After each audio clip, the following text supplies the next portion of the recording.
parte do Resenha ESPN. Hoje um resenha completamente diferente, um resenha feito de casa ou das casas dos nossos craques, um resenha no formato remoto. Somos responsáveis, mas, claro, não podemos deixar a nossa resenha ou o nosso resenha para trás. Estamos distribuídos pelo país. Tem craque em Curitiba, tem craque no Rio de Janeiro, tem craque no Principado de Vinhedo e tem convidado craque pertinho aqui de mim, aqui em São Paulo também, Alexandre Pato, participando pela primeira vez do programa. Já de cara, uma pergunta que a gente não costuma fazer para os nossos convidados, mas o momento pede.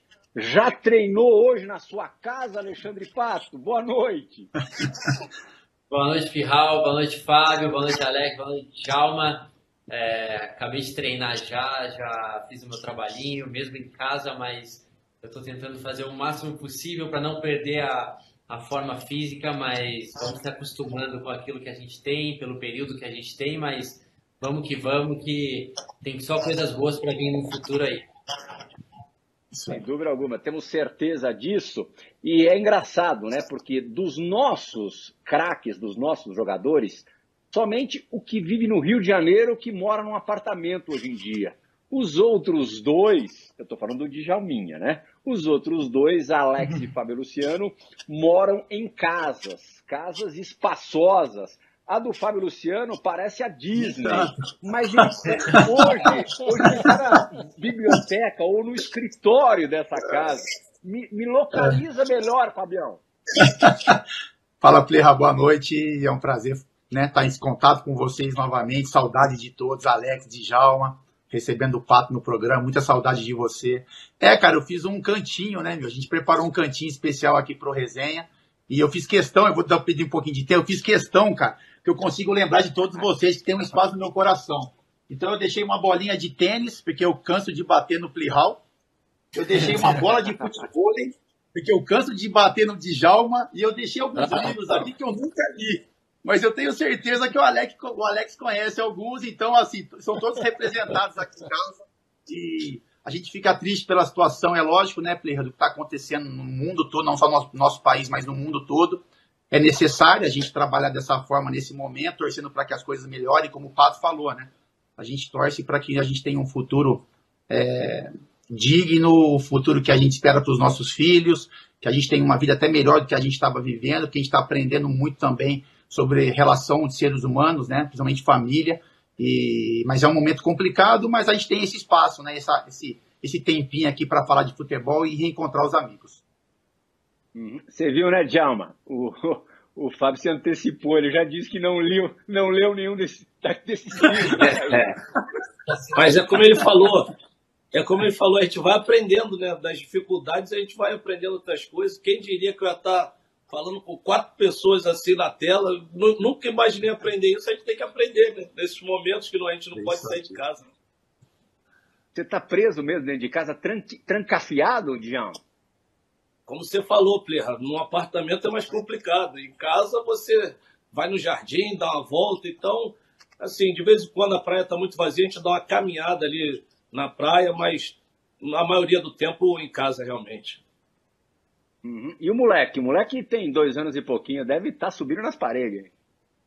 Não, assim, eu já estou comprando móveis novos, porque tá tudo quebrando tudo aqui em casa. Pô, como é que segura? Como é que segura a feira? Vai fazer 3 anos, não tem jeito, mas tem que deixar ele queimar energia, não pode proibir essa hora. Por falar em filho queimando energia, eu vi um post ou um stories essa semana do Alex fazendo funcional com o Fefon, ali super disciplinado na atividade física, né, Lecão?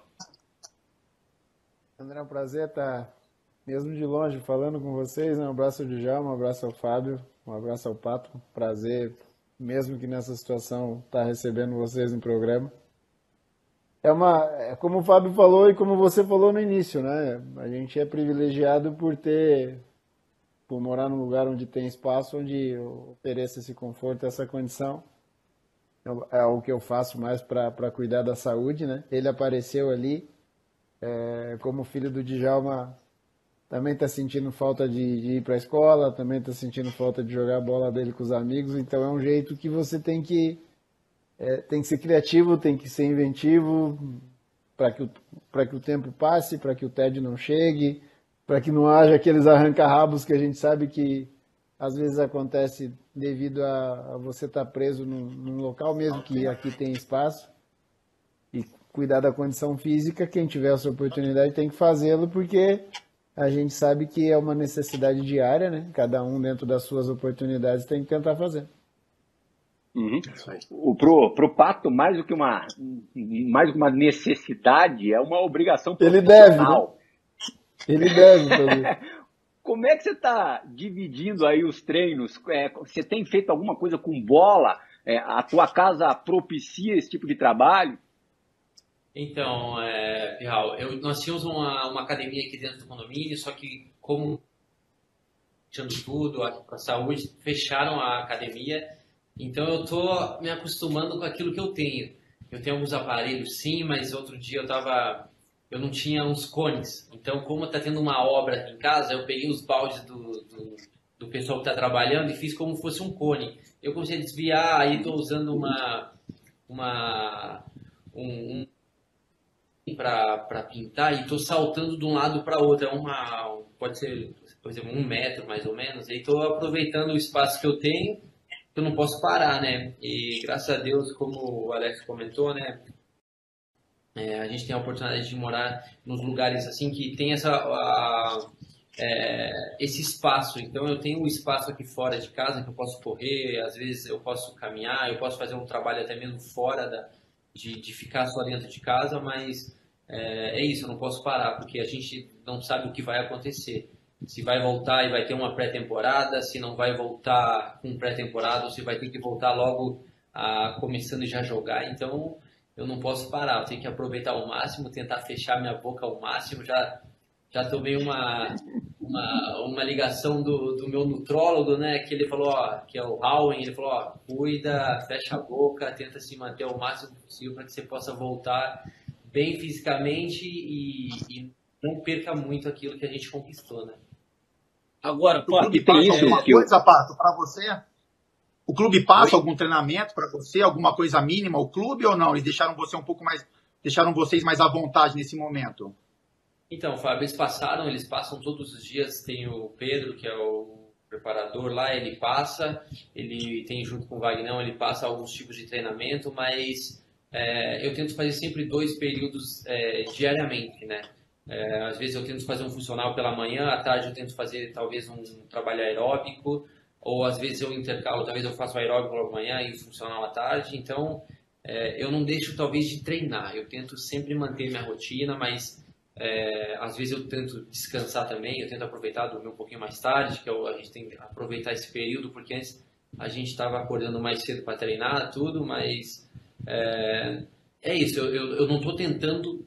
Eu estou tentando fazer o melhor que eu posso nas condições que eu tenho. É óbvio que é diferente de ir lá no treino, ter uma academia, ter um profissional, treinar no campo. Então eu estou tentando me adaptar àquilo que eu tenho e tentar voltar o melhor possível para quando voltarem aí o esquema do futebol. E qual é a sensação treinando, sabendo que não tem perspectiva de nada, não tem um jogo... É completamente diferente. Você, vou me preparar aqui para aquele jogo, vou me preparar ali para aquela semana.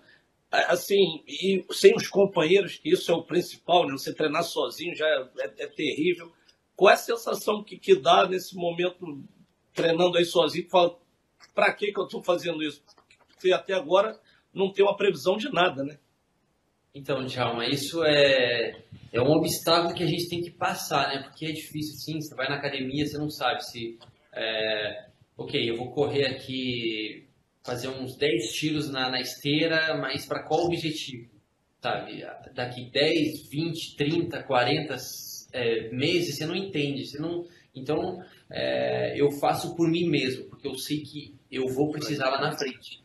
Então, eu tenho que treinar, eu tenho que tentar me manter o máximo... na melhor forma possível, tentar controlar a boca, que é que já é difícil, porque essa ansiedade, aí você tenta comer, aí você não tem horário para comer. Por exemplo, tem dias que eu não almoço, mas eu vou almoçar 4, 5 horas da tarde.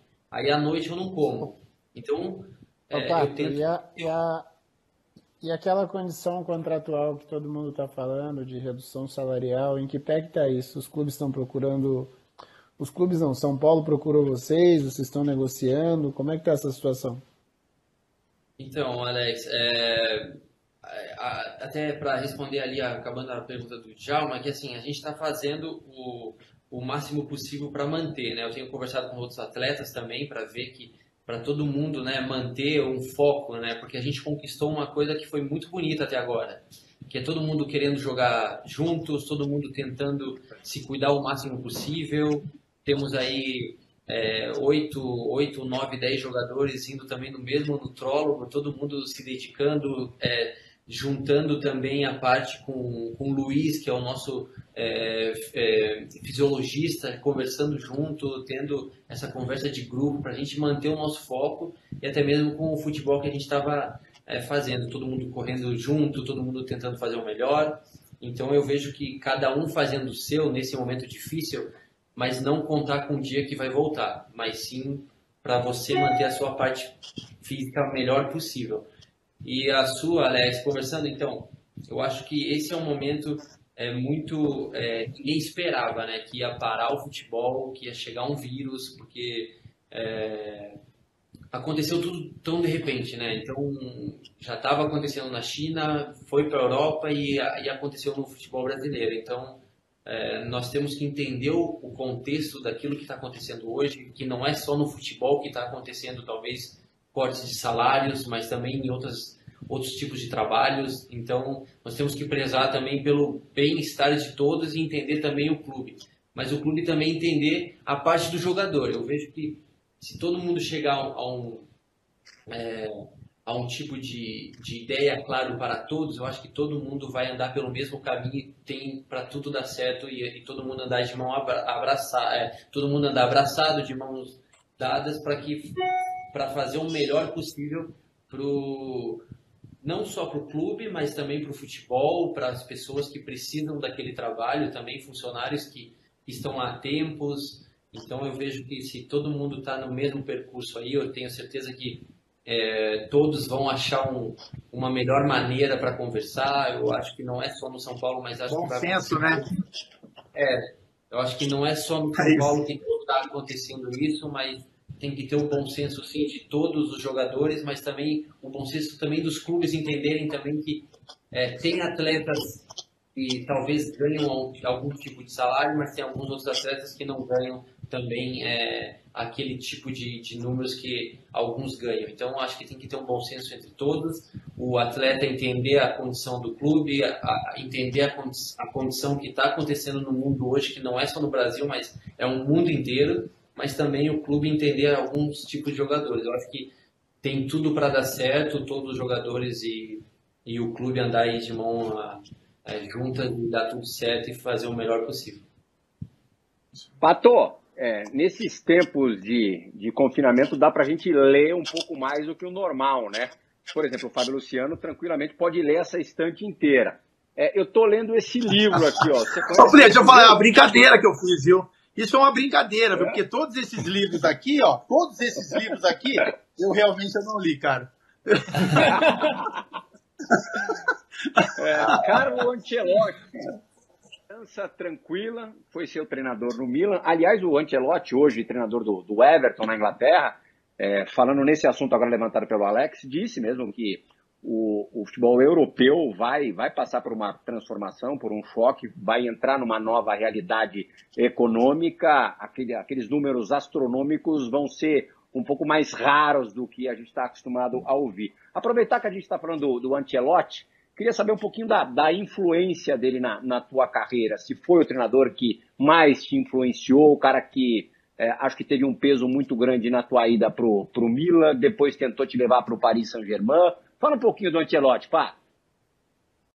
Então, Pirral, esse livro aí é interessante, sim, porque é um cara que é legal saber a história dele, o tipo de cabeça que ele tem, porque quando eu cheguei ao Milan, ele me tratava como, sabe, um pai. Ele me tratava como treinador, mas também como um pai. Ele viu que eu fui muito cedo para um time que tinha muitos caras, né? Tinha muitos caras de nome, tinham muitas estrelas. Então eu chegar num clube assim novo e logo ele me dá a oportunidade para eu jogar e ficar no time. Então ele me ajudou muito. Eu acho que essa parte de mais assim, muito mais companheirismo, sabe? Ele me ajudava no campo, ele me falava aquilo que às vezes eu tinha que fazer.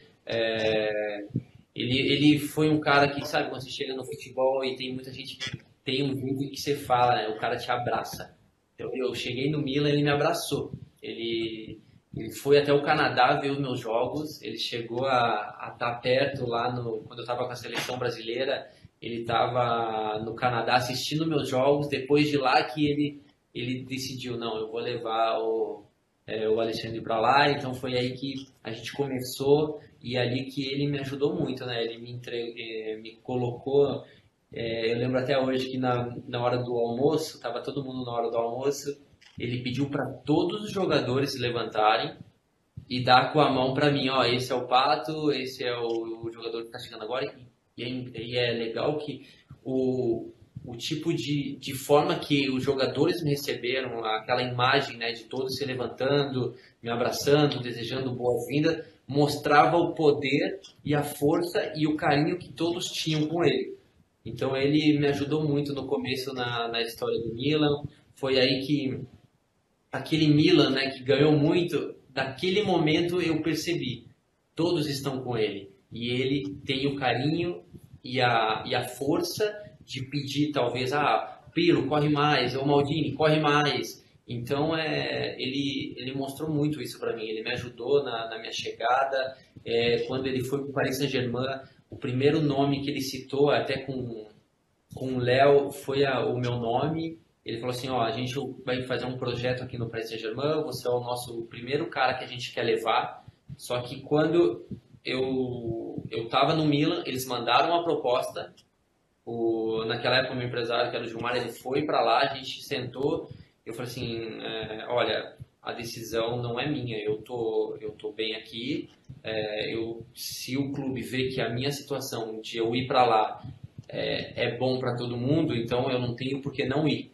Só que 2 dias antes de tudo acontecer, o Berlusconi, que era o presidente na época, ele falou assim, Pato, você é o pilar do nosso time, você tem que ficar, a gente está construindo o time em cima de você, você é o cara que o melhor cara que eu tenho no ataque hoje, então eu não quero e não vou deixar você sair de jeito nenhum. Aí chegou a proposta do Paris Saint-Germain, eu falei, olha, eu vou se o Milan achar que seja melhor eu ir. Então, quem decidiu a minha permanência no Milan foi o presidente, ele quis que eu ficasse. E ali eu via o carinho do Ancelotti, eu conversei com ele muitas vezes depois. Eu encontrei ele depois em Dubai, que a gente jogou um amistoso, né? Lá era Paris Saint-Germain contra Milan, aí a gente ganhou 1-0, fiz o gol ainda, fui abraçar ele depois. Então eu tenho um carinho muito grande por ele, que ele meio que foi praticamente tudo a minha história ali, que foi assim, não muito longa, mas também foi muito produtiva no começo ali, ele me ajudou bastante. Você vê, né, Alex? O Pato chega menininho em 2007, menininho mesmo, num vestiário que tinha Maldini, depois ele dividiria vestiário com os Ronaldos, Gaúcho e Fenômeno. Aliás, na estreia do Pato contra o Napoli, um 5-2, o Pato estreou marcando, o Fenômeno foi o grande destaque do jogo. Kaká, fora Sidor, Pirlo. Oi. O Plirra aí é mole, pô. Aí é moleza. Tava dividindo a responsabilidade, né?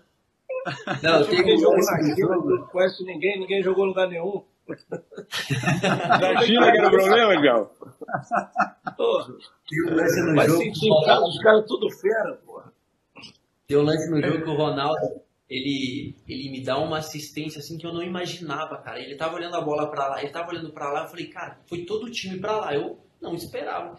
E ele me dá um passe assim, ó, diagonal pra esquerda, a bola sobra pra mim, eu bato tá na mão do goleiro. Eu errei, né? O goleiro fez uma defesa. Aí eu tento de novo, a bola volta pro Ronaldo de novo, ele me dá outra assistência, eu não consigo fazer, a bola sobra pro Sidor fazer o gol. Aí na comemoração, a gente tá todo mundo comemorando, o Ronaldo chega pra mim, pô, você poderia ter me empregado, né? Eu falei, sai sacanagem. Ele falou isso, cara, marcou, sabe? Eu falei, cara. E aí ali que eu comecei a entender que os caras no jogo eram uma resenha, sabe? Era, vamos se divertir, vamos lá. E eu tentava seguir aquilo dos caras, mas os caras eram muito, muito à frente. Aqui você tem os exemplos. Esse aqui, ó. Conta uma resenha boa desse aqui, ó. Tão doente. Uma resenha, então, essa aí, eu vou te contar essa resenha. Essa é boa, que até mesmo no livro dele, o único jogador que ele teve medo se chama Unievo, que é um jogador que jogou no Milan e ele era da seleção americana. A gente jogou contra na Copa das Confederações, na África, tudo. Ele estava no Milan, foi para a seleção dos Estados Unidos. Teve um treino que ele tinha acabado de voltar, esse Unievo, né? E ele tinha acabado de fazer uma cirurgia bem importante. Ele tinha machucado o joelho, parou 6 meses. E aí ele tá treinando, só que ele tá fora de ritmo, né? Então ele vai e dá um toque no Ibra sem querer na perna dele. Eu vi que ele não foi com maldade. Aí o Ibra ficou muito nervoso, sabe? Aí eu falei, caraca, todo mundo assim, caraca, o bicho tá nervoso. E ele era bem nervoso, né? Aí o Nievo pegou a bola. Cara, ele tinha um coração muito bonzinho, sabe? Ele tava com a bola assim, de costa, o Ibra veio correndo e tal, deu um carrinho nele, uma tesoura. Aí o Nievo levantou, o Ibra levantou, ele falou, pô, por quê? Aí o Ibra foi tentar segurar ele aqui, ó.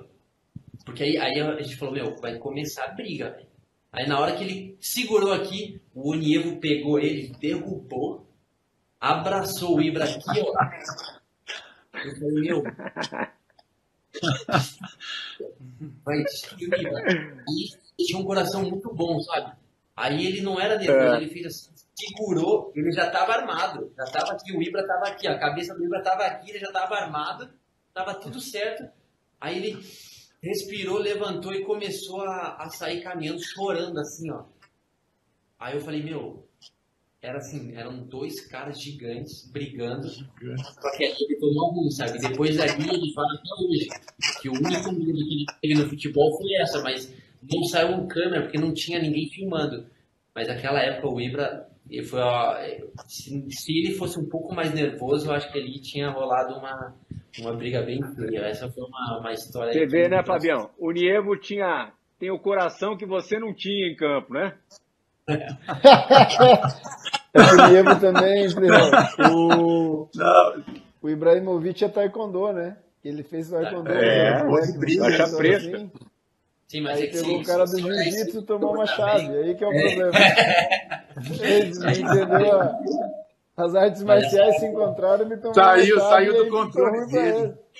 Não, ele... Fabião, você teve com o Pato lá em Milão? Eu tive um encontro.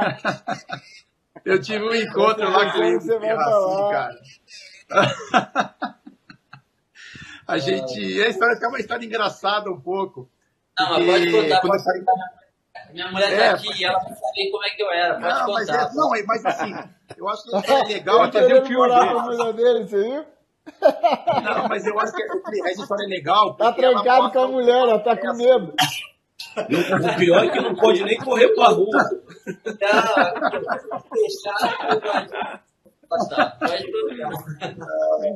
Não, quando eu parei em 2009, eu fui fazer uma viagem com 2, 3 amigos meus para ver alguns jogos da Champions, enfim, ver futebol, né, em outros lugares que não eram no Brasil. E a gente acaba parando em Milão pelo contato que eu tinha com o Ronaldinho Gaúcho, com o Thiago Silva. E eu vejo um jogo com esses amigos meus, Milan e Real Madrid, se eu não me engano. Eu posso estar enganado porque minha memória também não funciona muito, mas eu acho que é esse jogo em Milão. E eu fui com o Ronaldinho Gaúcho. Então eu fui com a irmã do Ronaldinho, com o Giba, que ela acho que era o namorado dela na época, o marido dela na época. E a gente assiste o jogo e depois o Ronaldinho convida a gente para ir para uma churrascaria. Ele fala assim, ó, faz o seguinte, a gente vai tomar banho, despediu depois ali, né? O Ronaldinho recebeu logo depois do jogo, sem tomar banho. Ele falou, ó, vamos pra churrascaria tal, e daí eu encontro vocês lá. E a gente foi, né? Fui eu com esses amigos. A gente foi, ô Alex, a gente foi pra churrascaria. O engraçado foi quando a gente chegou, tinham 20 cadeiras, assim, era uma mesa muito grande. E a gente tava em 4, eu falei, pô, Ronaldinho, mas o Giba, a irmã dele, o Assis. Então, é muita gente, né? Aí tudo bem, daí veio algum jogador. A gente sentou na mesa, ficamos quase 1 hora esperando eles chegarem, né? E aí o Pato chega, o Pato chega com a respectiva esposa na época dele, junto com o Thiago Silva, com a esposa também. Só que eles sentam, Plirra, numa mesa muito longe da gente. E aí eu, na minha inocência, assim, né, eu não estava entendendo muito, eu chego, levanto e falo, pô, Pato, Thiago, vamos sentar lá com a gente. Eles automaticamente falam, não, a gente não vai para lá. A gente não vai para lá, a gente vai continuar aqui. Aí eu falei, caramba, irmão, vamos para lá. Não vou, a gente não vai. E eu voltei para a mesa. Aí eu voltei para a mesa, sentei com os meus amigos, falei, caramba. Depois os caras falam que são unidos, hein, meu? Os caras nem sentam junto para comer na churrascaria. E assim, né, inocência em saber, né? E aí o Ronaldinho chega, né? O Ronaldinho chegou junto com o Giba, com o Assis, enfim, com a irmã do Ronaldinho também. Mas tinha muita cadeira vazia. E eu não entendi o porquê, Plirra. Aí, resumindo a história, chegou uma determinada hora que o churrasco estava comendo ali, os garçons, começa a chegar. Começa a chegar um monte de amiga do Ronaldinho Gaúcho. E era amiga para todo lado do restaurante. E aí eu meio que fiquei sem graça também. E os amigos estavam junto com a gente meio sem que entender o que estava acontecendo. Mas automático eu olhei para eles, né? Aí eu olhei para a mesa do Pato, do Thiago, e falei, pô, agora eu estou entendendo o porquê que eles não sentaram na mesa com a gente, né? Cada um na sua, né? O Pato estava num relacionamento, o Thiago com a esposa dele, que é até hoje, e o Ronaldinho estava numa outra vibe, né? Mas é uma história que me marcou muito, porque foi bacana, assim. O Ronaldinho foi super respeitoso com a gente. A única coisa, Plica, assim, até o jeito do Ronaldinho, né? Que isso marcou muito a minha, assim, o jeito que eu olhava para ele. Porque a gente fica no restaurante e, assim, nada demais. A gente realmente estava comendo, era um restaurante cheio de gente, né? Famílias, enfim. Todo mundo se comportando muito bem no restaurante. Só que quando chegou umas 2 horas da manhã, o Pato já tinha ido embora, tudo, né? Estava um pouco mais vazio. E a gente decide ir embora também. E aí o Ronaldinho, ele chega pra gente e fala, não, vocês não vão embora. Eu falei, pô, não, a gente vai embora, cara, já, né, 2 horas da manhã, enfim, já comemos bastante. E ele fala, não, vocês vão ficar aqui comigo para tomar café da manhã. Aí eu falei, não, irmão, como assim tomar café da manhã? Ele falou, não, porque eu vou treinar, eu tenho um regenerativo no CT do Milan, 10 horas da manhã. Então eu vou tomar o café da manhã aqui e depois eu já vou pro treinamento. Aí eu falei, irmão do céu, mas que ritmo é esse de vida, cara? Quer dizer, o Ronaldinho ele ficou na churrascaria, tomou o café da manhã na churrascaria e foi pro treino. Então foi uma coisa que me marcou muito, assim. Uma desse contato com eles, né? E outra da gente entender um pouquinho que o Ronaldinho via, né? E a outra é o exemplo, né? O exemplo do Ronaldinho de ir pro treino tomando café da manhã, não foi mal alimentado.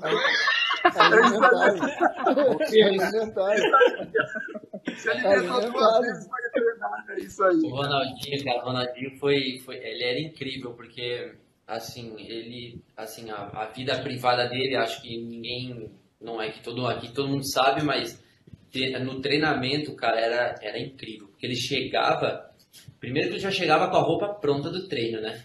Ele já chegava com a roupa do treino, direto, ele ia pro treino, então ele falava assim, hoje eu vou me divertir, hoje eu vou dar umas 4, 5 canetas. Eu falei, Ronaldinho, vamos lá. Ele falou, hoje eu vou dar umas 4, 5 canetas. Ele dava. E aí, no jogo, ele falava assim, não, hoje eu vou deitar. E ele ia e deitava. O cara, assim, dentro do campo ali, o que ele fazia era incrível, sabe? Acho que ele, pra mim, assim, eu falo que foi um grande amigo, né? Porque o cara foi o que foi, era um cara super simples, né? Ele sempre queria ter todo mundo perto dele, ele era um cara que ele alegrava até mesmo os outros, os europeus, né? Ele chegava, a galera, olha lá vem ele, sempre sorrindo, e é um momento triste pelo que ele está vivendo hoje. Tá perto dele, né, Pato? É um cara que é gostoso estar perto, né? A convivência, o dia a dia é leve ao lado dele, né? Ele é um cara muito... Pato, você jogou com o Ronaldinho no Milan e na seleção, jogou até a Olimpíada com ele em 2008, em Pequim. E jogou com o Neymar na seleção brasileira, também jogou uma Olimpíada em 2012 em Londres. Qual dos dois, não que jogue melhor, que te impressionou mais, mas que você foi mais impactado? Não, que você foi mais impactado mesmo. Te botando em polêmica,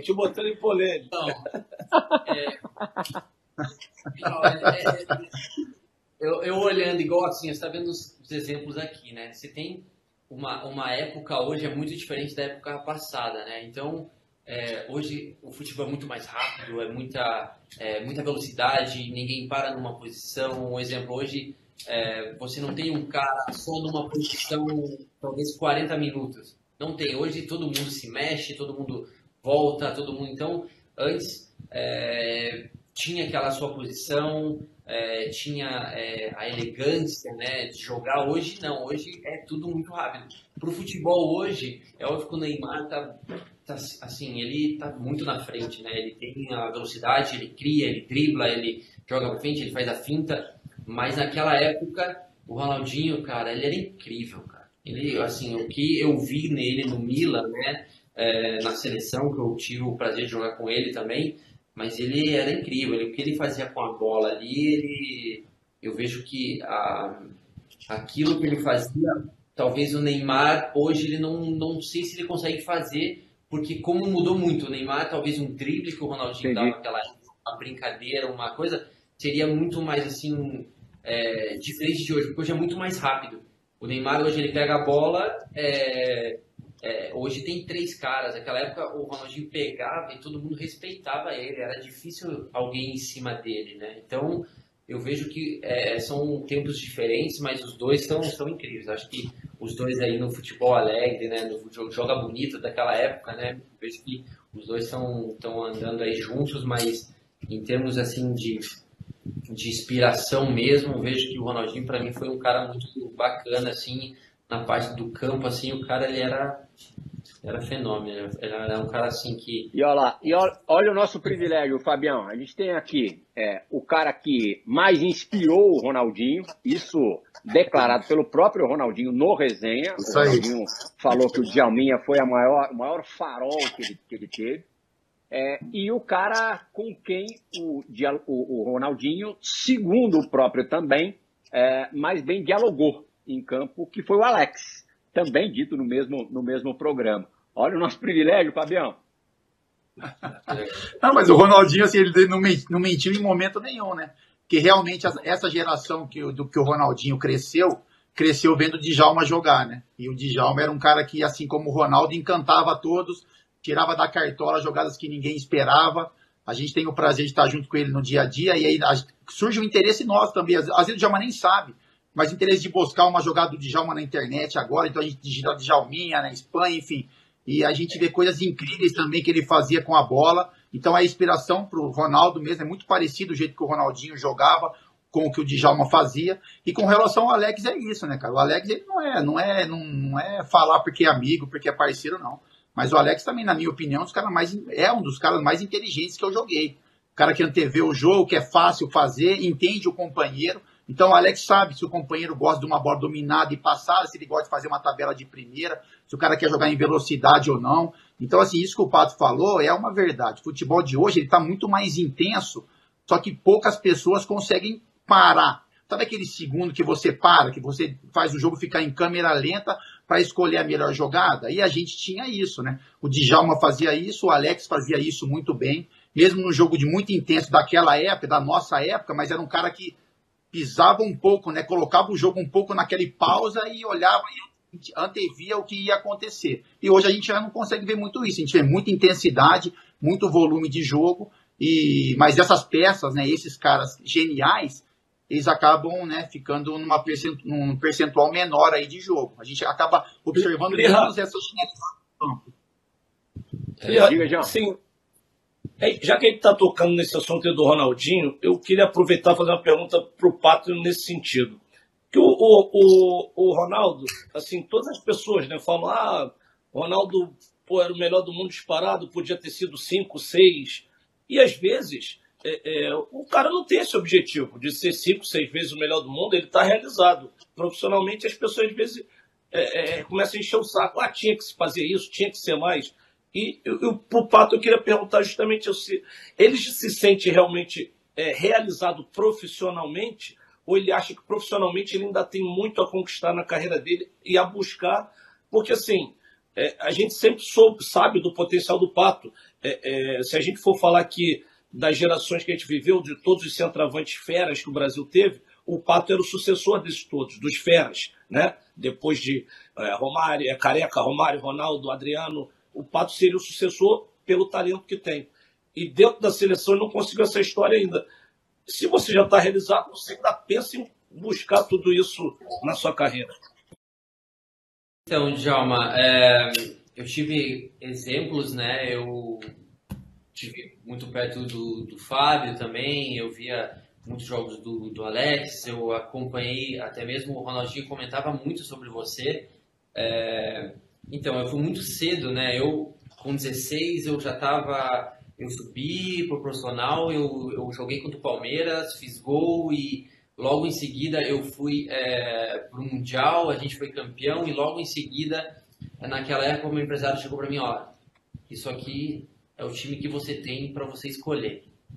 Então, eu tinha assim muitas propostas, muitos times naquela época, eles estavam atrás de mim e a minha escolha foi por assim, eu tinha um sonho de jogar com os grandes ídolos, né? Eu jogava com os caras do PlayStation, naquela época o Milan era o time mais forte que tinha naquela época, então todo mundo sonhava em estar lá, eu tive outras propostas de outros clubes também, mas eu realizei meu sonho, eu busquei aquilo que eu queria. Chegando lá, eu encontrei muitos outros jogadores, então eu tive que me adaptar ao futebol italiano.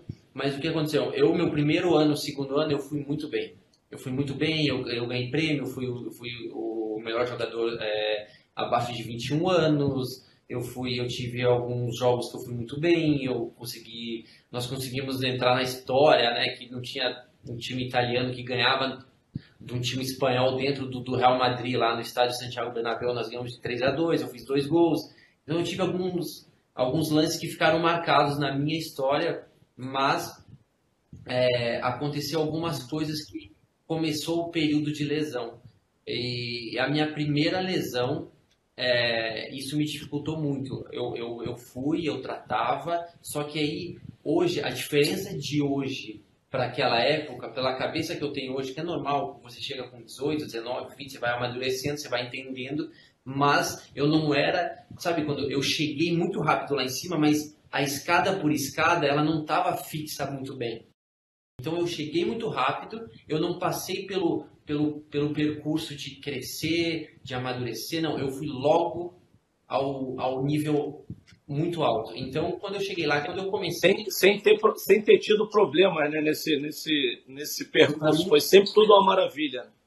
Então, isso para mim foi muito rápido. Então, eu fui, mesmo assim, eu estava lá, eu lutei, eu consegui fazer algumas coisas boas, eu consegui ser campeão, eu consegui ser artilheiro.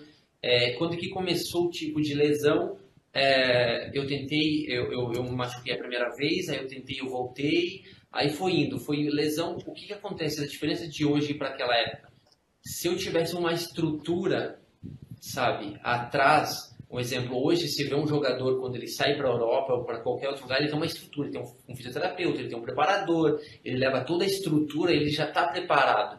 Então naquela época, o que aconteceu? Eu fui indo e cada vez eu ia encontrando alguém, sabe? Eu acho que hoje hoje eu tenho um nutrólogo. Aquela época, quando você é mais novo, você tem que saber o que você tem que comer. Aquela época não, eu tenho 20 anos, eu posso comer o que eu quero. Não, olha, esse tipo de comida faz bem para esse tipo de lesão, isso faz mal. Então, eu me senti assim, não, eu vou lá, faço o que eu tenho que fazer e tá tudo bem. Só que eu faltei um pouco disso, que naquela época não foi pensado. Também pode ser uma falha minha, mas eu vejo que hoje, a estrutura que eu tinha, hoje eu tenho certeza que eu teria feito muitas outras coisas. Mas eu não me arrependo de nada, porque eu vejo que Deus quis que fosse assim, sabe? Eu fui pela minha história, eu saí de casa muito cedo, com 11 anos, eu fui pro Inter, morei sozinho, passei por muitas coisas no Inter, cheguei ao profissional, e fui logo para a Europa. Uma das coisas que poderiam ter sido melhor também naquela época, se eu pudesse talvez levar meus pais, sabe, ter uma parte familiar perto de mim. Então, o que aconteceu naquela época foi feita. Muitas pessoas pensam assim, ah, não, sabe, aquele jogador do Pato, ele tá sem vontade, ele já conseguiu dinheiro, ele já conseguiu tantos de números de dinheiro, ele já jogou lá e aqui não tem mais objetivos. Eu acho que tudo isso, muitas vezes, eu acho que as pessoas também, algumas pessoas sabem, entendem, mas todo o sacrifício que eu fiz, eu sou muito feliz pelo aquilo que eu tenho, porque eu conquistei, sabe? Você sabe, nós que somos jogadores, né? O Pirral tem acompanhado há muitos anos aí, sabe como é que é o treino, você se machuca, você vai lá, enfrenta jogos com a neve, tem jogo frio, viagens. Então, eu vejo que muitas coisas eu fui aprendendo. Hoje a minha cabeça qual é? Voltar sim à seleção. Eu quero jogar uma Copa.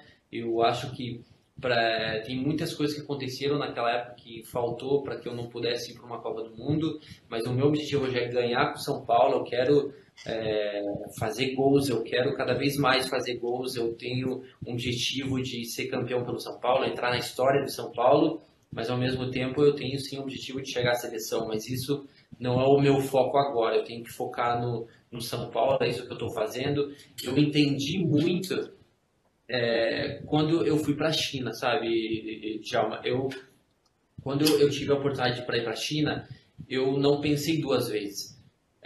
Quando eu tive a oportunidade de ir para o Paris Saint-Germain, eu ia receber um número muito alto, eu não fui e fiquei. Só que aí o que aconteceu? Eu fui, aí voltei para o Corinthians, eu voltei, né, porque naquela época que eu comecei a ter um tipo de lesão, chegou um momento que eu perdi a minha confiança, sabe? Eu perdi a confiança de, o que está acontecendo, sabe?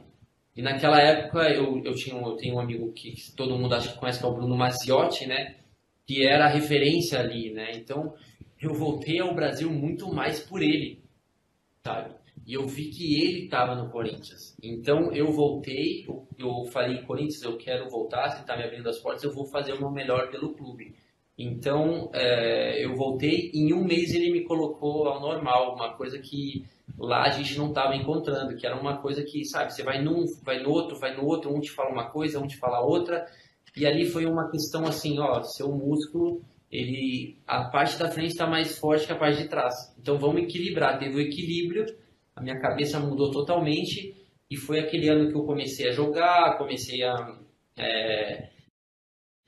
Tem uma coisa interessante que o pessoal, alguns não sabem.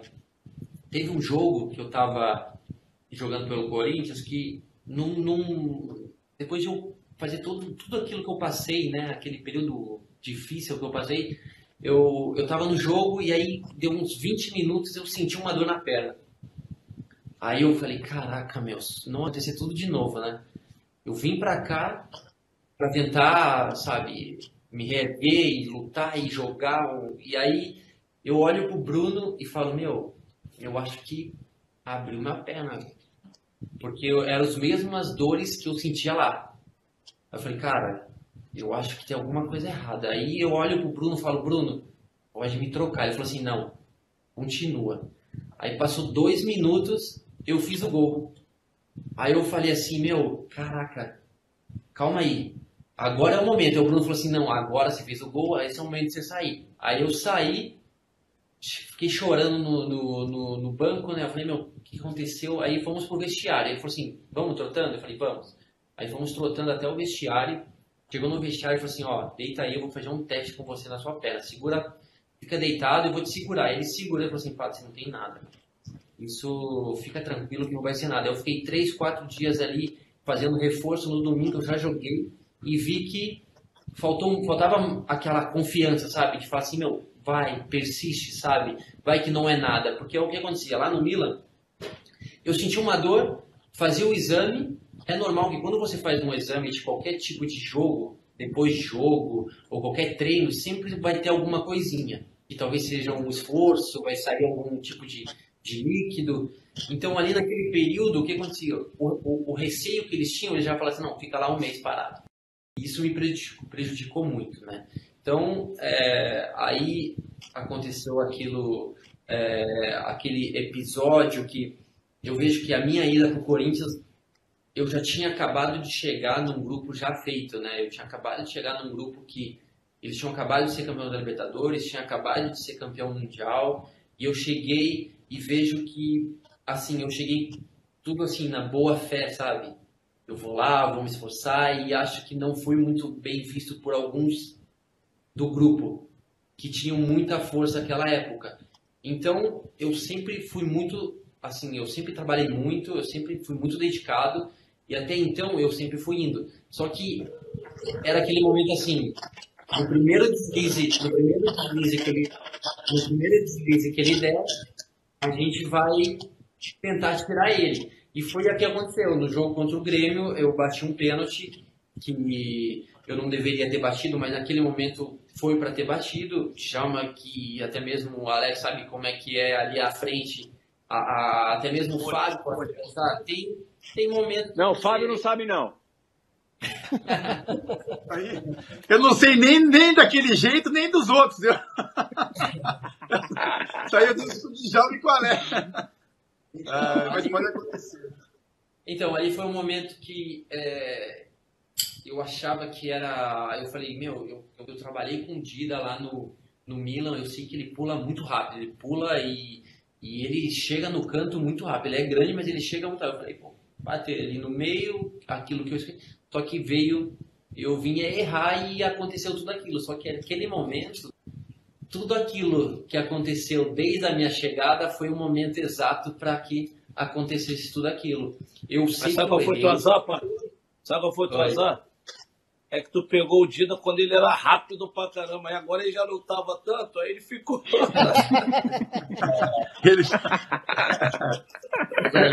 Eu imaginava que ele não ia, sabe? Mas eu acho que ele também, na hora ali, ele parou e ficou ali, pulou e segurou, só que naquele mesmo momento eu não percebi o tanto a importância daquilo, sabe? Eu fui entender aquele erro depois. Então, logo em seguida aconteceu todos os casos, né? Veio as pessoas entraram no clube, aquela invasão, né? E aí ficou insustentável, né, Pato? Bom, a gente só vai ter que fazer uma pequena parada, infelizmente, o papo tá ótimo. A gente precisa fazer um break urgente. Já utilizamos quase todo o tempo do programa, mas essa resposta foi arrebatadora desde o princípio e, mais do que isso, muito reveladora. Eu diria, tenho a pretensão de dizer que o Resenha hoje conheceu versões aí da carreira do Pato pelo próprio, que as pessoas realmente não faziam. Agora, no último bloco, o nosso curador vai ser o Djalminha. Djalminha, ele vai escapar de qual dessas 5 perguntas? Ele vai escapar da primeira, né, Cléo? Aqui no programa de fofoca a gente não quer saber onde ele vai morar, não. Então vamos lá, rapidinho, Pato. Um adversário... Faz a primeira aí, Djalma. Acho que eu vou responder essa aí, Djalma. Acho que vou responder. Eu vou responder. Vamos lá, pode começar. Um adversário que você gostaria de fazer um gol numa final de campeonato? Qual adversário? Um time, eleja um time para você marcar um gol nesse time numa final de campeonato. Caraca. Seria, quem sabe, um Mundial contra Real Madrid? Saiu-se bem, vai. Uma crítica injusta que você recebe com uma frequência maior.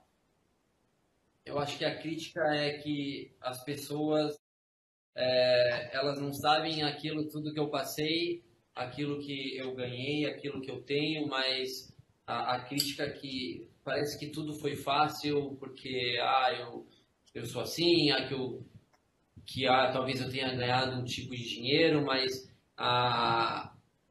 desde o começo nunca foi fácil. O meu maior presente, o meu maior sacrifício que eu me sinto assim honrado de fazer foi quando eu fiz de tudo para sair assim da casa dos meus pais e eu consegui dar uma casa para eles. Acho que isso não paga o preço e nenhuma crítica vai me colocar para baixo, sabe? Uhum. Vamos lá, um estádio que te traga sorte. Um estádio que me traga sorte? Morumbi. Morumbi. Agora, para fechar, Maldini ou Thiago Silva? Maldini, Thiago Silva. Não pode muretar. Cara, é que os dois são difíceis, mas vejo que Joga o pela Maldini época... pra lateral esquerda, Pato. Acho que pela época, né, que eu peguei ali, o Maldini ele era difícil mesmo, mas o Thiago, naquela época que eu peguei, ele era um cara muito difícil. Ele era rápido, saltava muito alto, ele era muito inteligente. Vejo que os dois aí são difíceis, mas eu vejo que acho que o mais difícil nessa época era o Thiago, eu acho. Eu peguei o Maldini na outra época, era mais difícil.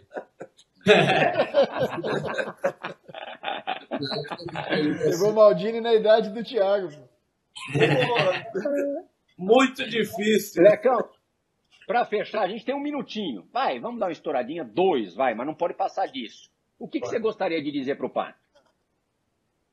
Não, eu queria agradecer ao Pato, porque uma das críticas que ele sofre é essa de que ele já está com a vida ganha e mostra pouco desejo pela profissão, pelo treinamento, se ganhar tá bom, se perder tá bom. E eu sei exatamente o que ele sente, porque por muitas vezes eu fui colocado como um jogador que era frio, que vibrava pouco, quando na verdade era totalmente ao contrário. Eu queria primeiro agradecer pelo depoimento, dar os parabéns a ele pela coragem, por tudo aquilo que ele falou, principalmente nesse momento de Corinthians. E uma coisa que ele colocou aqui que é importante, principalmente para nós que estamos na TV, principalmente para jornalista, quando faz uma certa colocação, uma certa crítica, que é algo que a gente fala pouco no Brasil, que é o poder mental. Muito mais do que qualidade, às vezes o poder mental de alguém define muita coisa. Tem jogador que tem muita qualidade, mas por alguma coisa que passa na cabeça dele, ele não consegue ter o rendimento. O Pato deu aqui o depoimento dele, dizendo de uma lesão que poderia ser até uma lesão psicológica. Uma simples dor para ele virava uma lesão muscular. Então ele encontrou num amigo, num fisioterapeuta, algo para mostrar para ele diferente. E aí muitas vezes a gente coloca na imprensa um dia, segundo dia, terceiro dia, uma semana, um mês, e aquilo acaba sendo verdade. E o próprio atleta que está ouvindo aquilo, os seus familiares, encaram aquilo como uma verdade. Então eu queria agradecer pelo depoimento, para que dá uma demonstração de quem está lá dentro, vive uma outra situação, e que às vezes não chega para nós, né, porque o futebol é cheio de segredos ali dentro, mas que é importante que a gente comece também a falar nisso, né?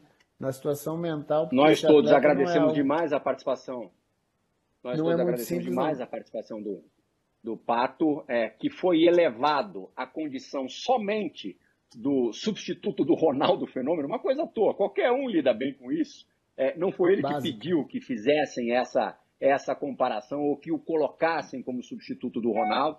Eu tive a felicidade de acompanhar o comecinho da carreira do Pato, o primeiro jogo dele como profissional no Parque Antártica contra o Palmeiras, fazendo gol, dando assistência. Logo depois o Mundial de Clubes no Japão, derrotando o Barcelona na decisão. O Pato ficando com a camisa do Ronaldinho Gaúcho, o Ronaldinho trocou a camisa com ele.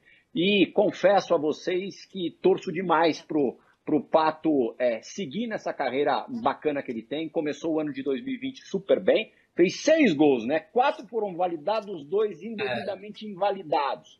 Mas começou bem e tomara que na retomada, que a gente infelizmente ainda não sabe quando vai ser, a coisa prossiga da mesma forma. Fabião, muito obrigado. Vai treinando aí o paredão para você me encarar também na volta. Antes disso, a gente vai se encontrar muitas vezes por aqui. Fechado. O Djalma a gente tem que tomar cuidado para ele não sair do apartamento. Ele tá uma coceira para cá, pode não, tá tranquilo. Estou na torcida também aqui, obrigadíssimo, apesar de ser São Paulino. Obrigado, um abraço para vocês. Valeu, Muita sorte, Pato. Obrigado a todos vocês aí. Na Hotmart eu já fiz mais de 9 mil reais apenas hoje. Na Kify eu já fiz mais de 8 mil reais. Sabendo disso, eu desenvolvi um método para você fazer sua primeira venda em 24 horas sem aparecer e sem investir um único centavo. Toque aqui em Saiba Mais. Se você não tiver resultado, eu devolvo seu dinheiro e ainda te pago mais 20 reais no Pix. Toque em Saiba Mais.